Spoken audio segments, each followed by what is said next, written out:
নমস্কাৰ, মই জুৰি গগৈ। মোৰ চেনেলক সকলোকে পুনৰবাৰ স্বাগতম জনাইছোঁ। আপোনালোক ভালে আছেনে? মই ভালে আছোঁ। আজি মই আপোনালোকৰ মাজলৈ লৈ আহিছোঁ মোৰ আন এটা ভিডিঅ'। আৰু ভিডিঅ'টোৰ আৰম্ভণিতে চাগে আপোনালোকে গম পাইছে মই কিহৰ ওপৰত ভিডিঅ' দিব লৈছোঁ নহয় জানো। আজি মই ভিডিঅ'টো আগবঢ়াইছোঁ এখন বিশেষ কটাৰীৰ ওপৰত, দেখিছেনে? আৰু এই কটাৰীখনে ফুলগছৰ ডালবিলাক কাটিবলৈ বৰ সহজ।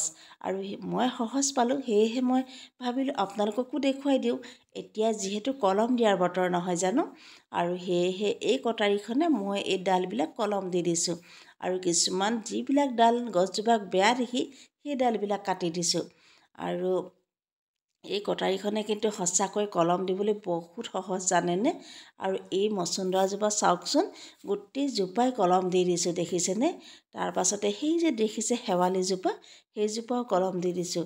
আৰু মই কলম দি আছোঁ বাবে সকলোৱে চাই আছে, কৈছে ইমান ধুনীয়া কটাৰীখনে সঁচাকৈ কাটিবলৈ একেবাৰে সহজ নহয় জানো। আৰু ফুল মই ভাল পাওঁ আৰু ফুলৰ লগত লাগি থাকি ভাল পাওঁ। সেয়েহে এই কিছুমান সৰু সুৰা কামবোৰ মই নিজেই কৰি ভাল পাওঁ। সেয়েহে আপোনালোকেও যদি পাৰে এনেধৰণৰ কামবিলাক কৰিবচোন, আৰু খুব সুখ অনুভৱ কৰিব, জানেনে? আৰু ফুলগছবিলাক সঁচাকৈয়ে ভাল লাগে। তাৰ পাছতে এওঁ ক'লে দিয়াচোন ময়ো অকণমান কাটি চাওঁ, আৰু তেওঁ অকণমান কাটিছে। তেওঁ কৈছে সঁচাকৈ একেবাৰে সহজ কাটিবলৈ। আৰু ভিডিঅ'টো কেনে পালে জনাব। ভাল লাগিলে লাইক শ্বেয়াৰ ছাবস্ক্ৰাইব কৰি দিব।